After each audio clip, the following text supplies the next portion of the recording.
नमस्कार शेतकरी मित्रांनो। बरं शेतकरी मित्रांनो, तुम्ही पीक विमा भरलाय का? 2024 चा असेल, 2023 चा असेल, तुम्ही पीक विमा भरला का?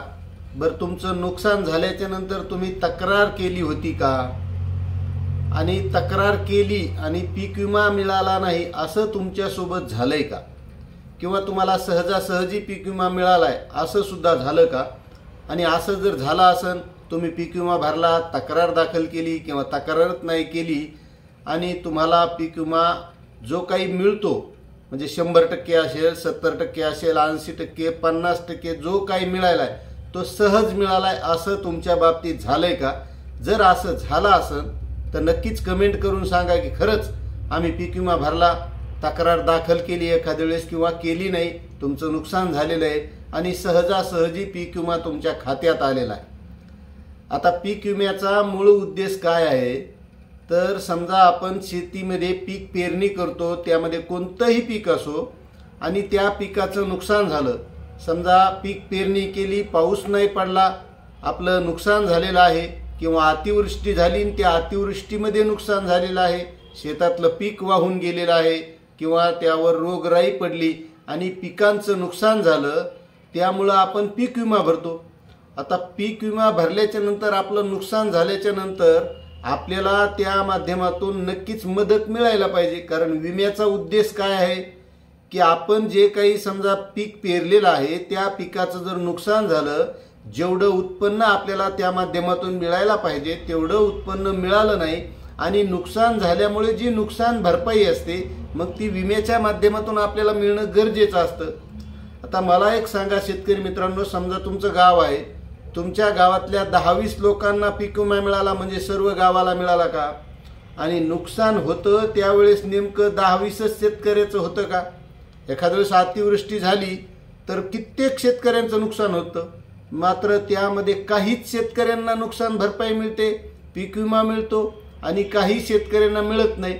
मग आता ते वाट पाहत बसत असतात किंवा आता यांचं आलेलं आहे मग आपल्याला येईल, पण तुम्ही त्या बाबतीत कधी कृषी कार्यालयात, तहसील कार्यालयात किंवा पीक विमा कंपनीकडे विचारणा करता का? तर असं बरेच शेतकरी करत नाहीत आणि हेच करणं गरजेचं आहे। कारण एक लक्षात घ्या, एखादं लहान लेकरू जरी असलं, त्याला भूक लागली आणि ते जर रडलं तरच त्याची आई त्याला पाजत असते आणि जर ते रडलंच नाही तर ती त्याच्या कामात व्यस्त असते आणि तो लहान लेकरू ते खेळण्यात मग्न असतं।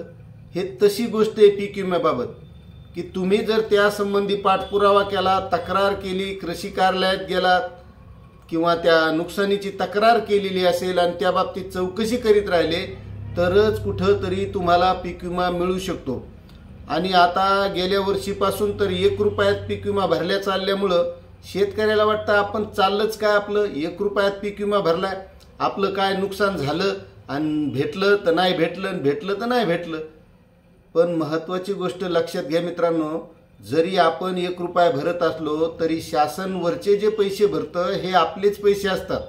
आपण जे कराच्या माध्यमातून पैसे भरत असतो हेच पैसे शासन त्या पीक विमा कंपनीला देत असतं आणि ती पीक विमा कंपनी मग त्या माध्यमातून आपलं नुकसान झाल्यावर आपल्याला पीक विमा देत असते, हे कोणीच लक्षात घेत नाही।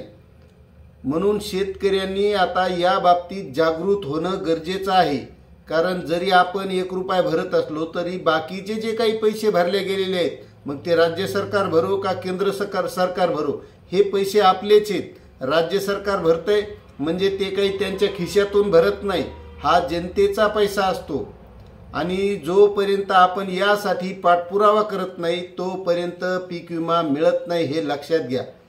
कारण नुकसान होतंय आपलं, पीक विमा भरतो आपण, पैसा असतो आपलाच, मग ती नुकसान भरपाई आपल्याला मिळायलाच पाहिजे। याबद्दल तुम्हाला काय वाटतंय नक्कीच कमेंट करा की मी जे बोलतोय हे सत्य आहे का नाही। आता त्यामध्येच शेतकरी मित्रांनो, बुलढाणा जिल्ह्यामध्ये 2023चा पीक विमा भरला गेला होता, तिथे जवळपास 233 कोटी आणखीही शेतकऱ्यांचा पीक विमा प्रलंबित आहे, ती पीक विमा कंपनी द्यायला तयार नाही आणि त्या कंपनीचं म्हणणं आहे की आम्हाला सरकारकडून तो हप्ता मिळालेला नाही, मग आम्ही कसा द्यायचा आहे? तर त्यासाठी जे काही रविकांत तुपकर आहेत शेतकरी नेते बुलढाणा जिल्ह्याचे, त्यांनी जिल्हा कृषी कार्यालयात ठिय्या आंदोलन केलं त्या पीक विम्यासाठी. आणि असे शेतकरी नेते हे प्रत्येक तालुक्यात, प्रत्येक जिल्ह्यात असायला पाहिजे. कारण अशा नेत्याशिवाय शेतकऱ्यांना गत्यंतर नाही. मला एक सांगा, आपण जे उमेदवार निवडून देतो, आमदार निवडून देतो, खासदार निवडून देतो, हे कधी पीक विम्याबाबत बोलतात का? किंवा ते आपल्या कधी परिसरात, गावात आले तर आपण त्यांना विचारणा केली का की बाबा आमचा पीक विमा आला नाही, तुम्ही पीक विम्यासंदर्भात पाठपुरावा केला आहे का? मात्र तसं होत नाही शेतकरी मित्रांनो. कारण त्यांनी पीक विम्याचा पाठपुरावा केला तर पीक विम्यामधून त्यांना काय मिळणार आहे? म्हणून हे नेते फक्त जे काही रोड, रस्ते, सामाजिक सभागृह अशा गोष्टीतच व्यस्त असतात, ज्यामध्ये शेतकऱ्याचा काय फायदा आहे. तर शेतकऱ्यांना जर पीक विमा मिळाला, त्यांची नुकसान भरपाई झाली तर मिळायलाच पाहिजे. आपण असं म्हणत नाही की शेतकऱ्यांचं चांगलं पीक आलेलं आहे, चांगलं भरभराट माल झालेला आहे, शेतकऱ्यांकडे चांगला पैसा आलेला आहे, त्यावेळेस मिळावा अशी कोणताही शेतकरी अपेक्षा करीत नाही. मात्र नुकसान झालं तरी मिळत नाही आणि तरीही शेतकरी यासाठी काहीच करत नाही. मग रविकांत तुपकर यांनी जिल्हा कृषी अधिकारी कार्यालयात ठिय्या आंदोलन केलेलं आहे. आणि असे प्रत्येक जिल्ह्यात आंदोलन होणं गरजेचं आहे. कारण शेतकरी आज मेटाकुटीला आलेला आहे. या सरकारनं निवडणुकीच्या अगोदर सांगितलं होतं की आम्ही सोयाबीनला 6,000 रुपये भाव देऊ. आता 1-1.5 महिना व्हायलाय सरकार स्थानबद्ध होऊन, सरकार सत्तेत येऊन. मग कुठं गेला सोयाबीनचा 6,000 भाव? जो काही जुना भाव दिलेला आहे 4,892, त्याच भावाने खरेदी चालू आहे. त्यामध्ये चाळणी, त्यामध्ये भलते कुटाणे, त्यासाठी पैसे याला थांबावं लागायले, विक्रीसाठी थांबावं लागायले, नोंदणीची तारीख कधीतरी असते, मग शेतातलं काम सोडून ते सोयाबीन विक्रीसाठी जावं लागले. आता त्यामध्ये चाळणी झाल्याच्या नंतर कुठं मॉइश्चर आहे का, भानगडी आहे का, या भानगडीतून पुन्हा भाव कमी मिळायला आहे. आणि मार्केटला गेलं तर 4,100च्या वर सोयाबीन विकायला तयार नाही. कापूस 7,000च्या आतच आहे. मग त्यासाठी कुठंतरी शेतकऱ्यांना जागृत व्हावं लागेल. शेतकरी जोपर्यंत जागृत होणार नाही, एकत्रित येणार नाही, तोपर्यंत शेतकऱ्यांच्या जीवनात कोणताही बदल होणार नाही. त्यामुळे महत्त्वाची गोष्ट आहे की शेतकऱ्यांनी एकत्र यावं आणि आपल्या स्वतःच्या उद्धारासाठी ज्या काही गोष्टी आहेत, ह्या नियमानं आहेत, कायद्याला धरून आहेत. आंदोलन करणं हा प्रत्येकाचा अधिकार आहे. कारण आपण पीक विमा भरतो, मग तो आपल्या नुकसानीबाबत जी काही नुकसान झाली ती मदत आपल्याला मिळणं सुद्धा गरजेचं आहे. मग शेतकरी असं का करत नाहीत हे काही कळायला वाव नाही. त्यामुळे प्रत्येक शेतकऱ्यानं यापुढं प्रत्येक गोष्टीचं लक्ष ठेवणं सुद्धा खूप गरजेचं आहे. आणि नुसतं शेतीवरच अवलंबून सुद्धा राहायचं नाही शेतकरी मित्रांनो. कारण शेतीचे असे मालाचे भाव, नैसर्गिक अवलंबून सगळी शेती, कारण निसर्गानं साथ दिली तर कुठंतरी शेतीतून आपला फायदा होतो. आणि जर अशा गोष्टी घडत असतील तर तो शेतकरी नुसत्या शेतीवर काहीही करू शकत नाही. म्हणून एखाद्याला जर 2 मुलं असतील तर त्यानं एक मुलगा शेतीत ठेवायचा, दुसऱ्या मुलाला काहीतरी जोड व्यवसाय करून द्यायचा, त्याशिवाय पर्याय नाही. मग त्यामध्ये जर शिकलेला असेल तर काहीतरी टेक्निकल दुसरं काही करायला लावायचं, किंवा शिकलेला नसेल तर शेतीसोबत दुधाचा व्यवसाय, भाजीपाल्याचा व्यवसाय किंवा शेती संबंधित कोणताही व्यवसाय करता येतो. आणि त्यासाठी आपल्याकडे पैसे जरी नसले तरी आपल्याला कर्जरूपी पैसे सुद्धा मिळवता येतात. विविध शासनाच्या योजना आहेत. फक्त एवढंच आहे की त्यासाठी जरासे कुटाणे करावं लागतात. इकडं जाय, तिकडं जाय, हे कागद घे, ते झेरॉक्स काढ, त्या बँकेकडे जाय, ह्या साहेबाला भेट, फक्त एवढ्या मोजक्या गोष्टी कराव्या लागतात. आणि आजकाल प्रत्येक गोष्ट ही सोपी झालेली आहे. सगळ्या गोष्टी ऑनलाईन झालेल्या आहेत. आपल्याला मोबाईलच्या माध्यमातून या गोष्टीसाठी अर्ज करता येतात आणि त्यासंबंधी सर्व माहिती आपण आपल्या या चॅनलवर देत असतो. कारण आपला उद्देश आहे की शेतकऱ्याच्या जीवनमानामध्ये काहीतरी बदल झाला पाहिजे. मला सांगा, तुम्ही इतके वर्ष शेतकरी करतात, कोणत्या शेतकऱ्याने शेतीचे जीवावर चांगलं जीवनमान जगलंय? खाऊन पिऊन राहायला म्हणजे चांगलं जगलं असा नाही. आज भौतिक सुविधा किती वाढलेल्या आहेत. प्रत्येक सुविधेचा लाभ शेतकऱ्याला मिळतो का? तुम्ही शहरात बघत असाल, शहरातली लोक किती मौज मजेत राहतात. मग शेतकऱ्यानं तसं राहू नाही का? शेतकऱ्याला का वाटत नाही की आपणही चांगलं जीवन जगलं पाहिजे, आपल्याकडेही 4 व्हीलर गाडी असली पाहिजे, आपल्याकडेही चांगला भारीचा 50,000चा मोबाईल असला पाहिजे? का वाटत नाही शेतकऱ्यांना? मग त्यामुळे हा प्रत्येक विचार करणं गरजेचं आहे.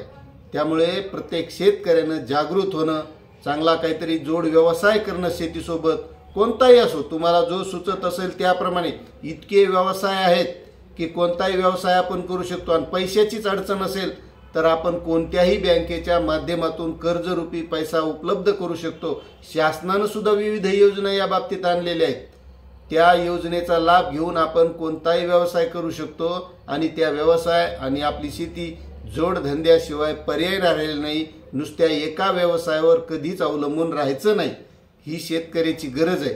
आणि पीक विम्यासंदर्भात यापुढे शेतकऱ्यांनी ज्या गावात पीक विमा मिळाला नाही त्या गावाने एकत्रित यायचं, त्यानंतर तालुक्यात एकत्रित व्हायचं, त्या संबंधित कृषी कार्यालयात विचारणा करायची, कंपनीच्या कार्यालयात विचारणा करायची आणि त्याशिवाय शेतकऱ्यांना पीक विमा मिळणार नाही, हे लक्षात घ्या मित्रांनो.